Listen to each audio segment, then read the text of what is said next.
জাতীয় রাজনীতির বড় খবর এই মুহূর্তে, অপারেশন টাইগার সফল। অপারেশন টাইগার কি?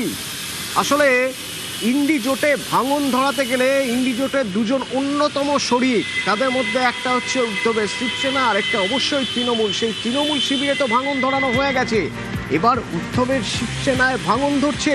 কিভাবে ভাঙন ধরানো হয়েছে জানবো সরাসরি নিউজ রুম থেকে। প্রিয়াঙ্কা আছে আমার সঙ্গে। প্রিয়াঙ্কা,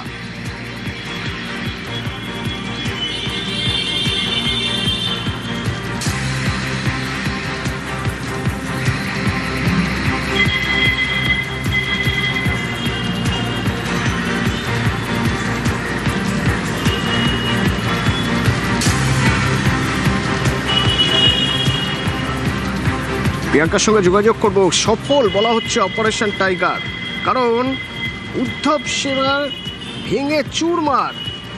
উদ্ধব ঠাকরের যে শিবসেনা, সেই শিবসেনা এবার ভেঙে চুরমার। এর আগে আমরা দেখেছিলাম বাংলায় তৃণমূল ভেঙে চুরমার হয়ে গেছে। বেসুরো একের পর এক বিধায়ক বেসুরো হয়েছেন। 80 জনের মধ্যে থেকে 60 জনে বেসুরো। সংখ্যাটা তারও বেশি হচ্ছে, দিনের পর দিন সংখ্যার এদিক ওদিক হচ্ছে। আবার দেখা যাচ্ছে পার্লামেন্টে একটা আলাদা ব্লক হয়ে গেছে, সেখান থেকে অন্য একটা দল, সেই দল nationalist citizens party of India, সেখানে তৃণমূল সাংসদরা গিয়ে যোগ দিয়েছেন। সংখ্যাটা 20-র বেশি। অর্থাৎ তৃণমূল যে ইন্ডি অর্থাৎ IND জোট, বিজেপি বিরোধী যে জোট, যে জোটের অন্যতম শরিক তৃণমূল, সেই তৃণমূল ভেঙে চুরে শেষ হয়ে গেছে। আরেক জোট শরিক, সেই আরেক জোট শরিক হচ্ছে উদ্ধবের শিবসেনা। সেই শিবসেনাও ভেঙে চুরমার করে দেওয়া হয়েছে। কিভাবে, কি অবস্থা মারাঠা ভূমের? সরাসরি আমার সঙ্গে নিউজ রুম থেকে প্রিয়াঙ্কা আছে। প্রিয়াঙ্কা, অপারেশন সফল, তাহলে অপারেশন টাইগার সফল, কি হচ্ছে মহারাষ্ট্রে? হ্যাঁ অতনু, তুমি ঠিকই বলেছো, অপারেশন টাইগার সফল এবং মহারাষ্ট্রে মহা ভাঙনের একটি ঘটনা ঘটলো।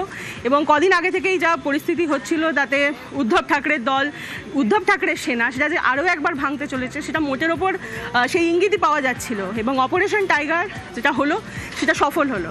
এবং ইন্ডি জোট, সেই জোটের এক শরিক তৃণমূল, তার কীভাবে ঘর ভাঙছে সেটা আমরা দেখতে পেয়েছি। ঠিক সেই একই পরিস্থিতি তৈরি হলো মহারাষ্ট্রে।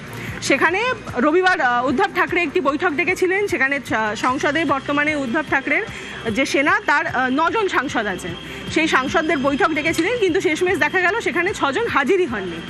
সেই 6 জন সাংসদ হাজির হননি, তখনই বোঝা যাচ্ছিল যে পরিস্থিতি কোন দিকে গড়াতে চলেছে। বোঝা যাচ্ছিল যে উদ্ধব ঠাকরের ঘর আরও একবার ভাঙতে চলেছে। এবং আজকে কি দেখা গেল যে এই 6 জন সাংসদ তারা পৃথক ব্লক গড়ার আর্জি জানিয়ে স্পিকার ওম বিড়লাকে চিঠি দিয়ে দিয়েছেন। এবং পরিস্থিতি, এবং গত কয়েকদিন আগে আমরা যেটা দেখেছি তৃণমূলের ক্ষেত্রে, যে তৃণমূলের 2/3 সাংসদ, মানে 20 জন সাংসদ, তারা অলরেডি পৃথক ব্লক গড়ে ফেলেছেন এবং সেখানে তারা NCPI এর সঙ্গে মিশে গেছেন। এই পরিস্থিতিতে ঠিক সেই সিচুয়েশন তৈরি হলো উদ্ধব ঠাকরের দলের ক্ষেত্রে। তার 6 জন সাংসদ তারা পৃথক ব্লক গড়ছে। হয়তো হতে পারে যে তারা পৃথক ব্লক হিসেবে থাকবে, বা তারা মার্চ করে যাচ্ছে হচ্ছে শিন্দের শিবসেনার সঙ্গে। এবার একনাথ শিন্ডে, এটা আমাদেরকে বুঝতে হবে যে কেন শিন্দের শিবসেনা বলছি। তার কারণ 2022 সালে অপারেশন লোটাস দেখেছি আমরা মহারাষ্ট্রে। অপারেশন লোটাস কি না, সেই অপারেশন লোটাস হচ্ছে যখন উদ্ধব ঠাকরের দল ভেঙে একনাথ শিন্ডে বেরিয়ে আসেন, একনাথ শিন্ডে মেজরিটিকে নিয়ে বেরিয়ে আসেন এবং শিন্ডে তিনি প্রতীক পান, তিনি শিবসেনা হয়ে যান এবং উদ্ধব ঠাকরের হাতে শুধু সেনা থাকে।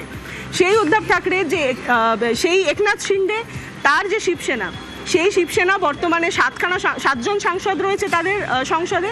এবং সেই 7 জনের সঙ্গে এই উদ্ধব ঠাকরের ফ্র্যাকশনের যে বর্তমান 6 জন সাংসদ, তারা মিশে যাচ্ছেন। এর ফলে যে পরিস্থিতি তৈরি হচ্ছে, এদিকে 13 জন সাংসদ একনাথ শিন্ডের হয়ে যাচ্ছে সংসদে। এর ফলে আপাতত উদ্ধব ঠাকরের হাতে পড়ে থাকছেন 3 জন সাংসদ। মানে একসময় কেন এই অপারেশনকে অপারেশন টাইগার বলা হতো, তার কারণ হচ্ছে যে তার কারণ মাতোশ্রীতে যেটা বালাসাহেব ঠাকরের বাড়ি, সেখানে মাতোশ্রীতে বালাসাহেব ঠাকরে যে সিংহাসনে বসতেন, যে আসনে বসতেন, সেটা একটা বাঘের মতো তার একটা গঠন ছিল, যে কারণে ওনাকে বলা হতো টাইগার বলে, শিবসেনার বলা হতো। তো সেই টাইগারের ঘর ভাঙার যে অপারেশন, সেটা হচ্ছে অপারেশন টাইগার। এবং সেই ঘর যে একবার ভেঙেছে 2022 সালে, 2026-এ আমরা দেখছি যেটুকু যা বাকি ছিল উদ্ধব ঠাকরে সেটুকুও চলে গেল। মাত্র 3 জন সাংসদ ওনার হাতে পড়ে রইল। ওনার 6 সাংসদ মিশে যাচ্ছে একনাথ শিন্ডের শিবসেনা, মানে এখন যেটাকে শিবসেনা বলা হয় সেই শিবসেনার সঙ্গে, অর্থাৎ 13 জন সাংসদ লোকসভায় হয়ে যাবে একনাথ শিন্ডের। সেক্ষেত্রে একনাথ শিন্ডে এনডিএর অন্যতম বড় শরিক হিসেবে আগামী দিন উঠে আসবেন। এবং এইটা বর্তমান পরিস্থিতিতে এর একটি আলাদা তাৎপর্য আছে, সেটা হলো যে আমরা সবাই জানি যে এনডিএর হাতে যে সংখ্যা রয়েছে সেই সংখ্যা বিজেপি 240টি সাংসদ সংখ্যা বিজেপি নিজের রয়েছে, তার বাইরে বাকি যে সমস্ত শরিক দলেদের সমর্থন রয়েছে, সেখানে টিডিপি আছে, সেখানে শিন্ডের শিবসেনা আছে, সেখানে জেডিইউ আছে, সব মিলিয়ে প্রায় 300-র কাছাকাছি বা 300-র একটু বেশি সেই সংখ্যাটা। কিন্তু সেখানে যদি কোনো সংবিধান সংশোধনী বিল পাশ করাতে হয়, যেটা ডিলিমিটেশনের মতো বিল বা যেটা হচ্ছে যে মহিলা সংরক্ষণের মতো বিল, সেই বিল পাশ করাতে গেলে 2/3 মেজরিটি দরকার, অর্থাৎ সমস্ত যে সাংসদ সংখ্যা লোকসভার তার 2/3 সংখ্যাগরিষ্ঠতা দরকার।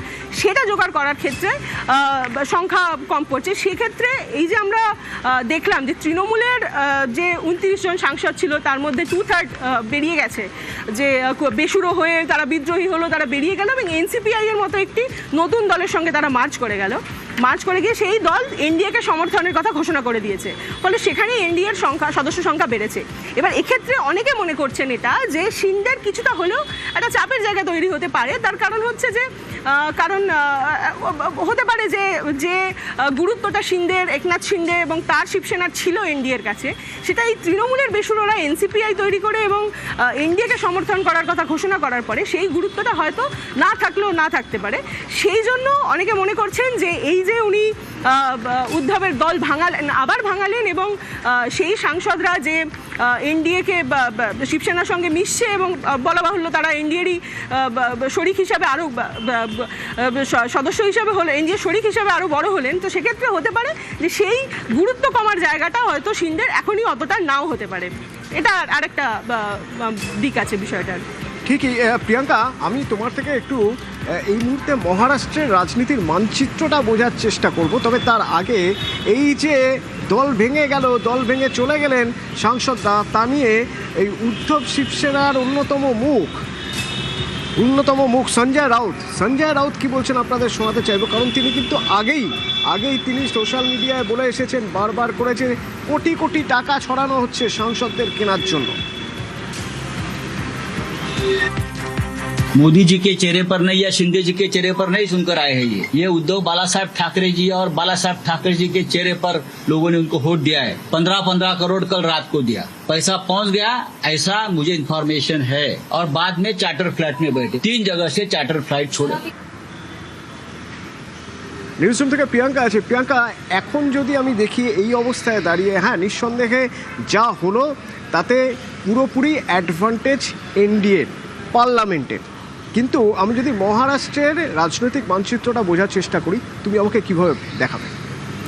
দেখো, আমি তোমাকে শুরুতে আরেকবার বলে নিই যে সেই 6 জন সাংসদ কারা যারা উদ্ধব ঠাকরে শিবির ছেড়ে শিন্দের শিবিরে চলে গেলেন।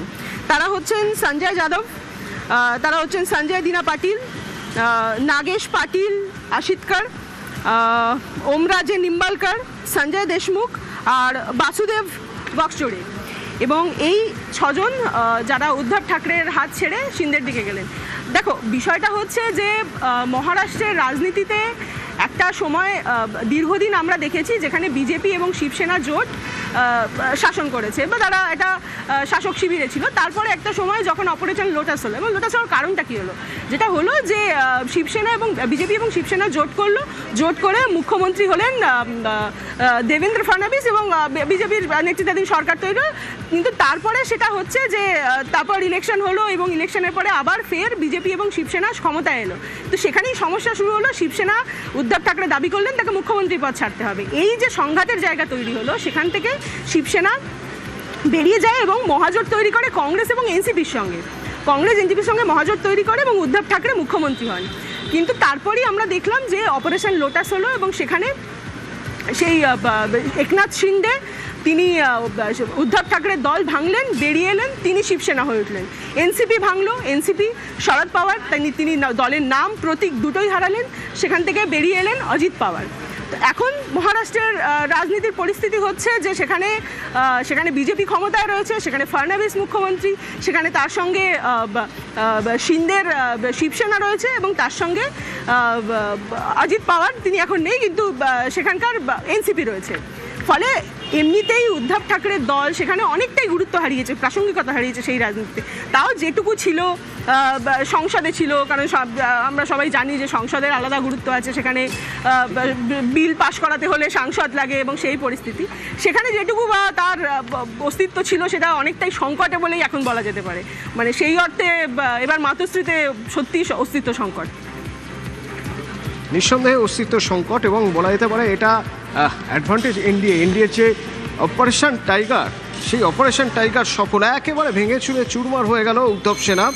বেসুরো সাংসদরা এবার লোকসভায় সিন্ডের সঙ্গে শিবসেনার 7 সাংসদ, বেসুরো 6 মিলে, তাহলে সিন্ডে শিবসেনার লোকসভায় সংখ্যা দাঁড়াচ্ছে 13।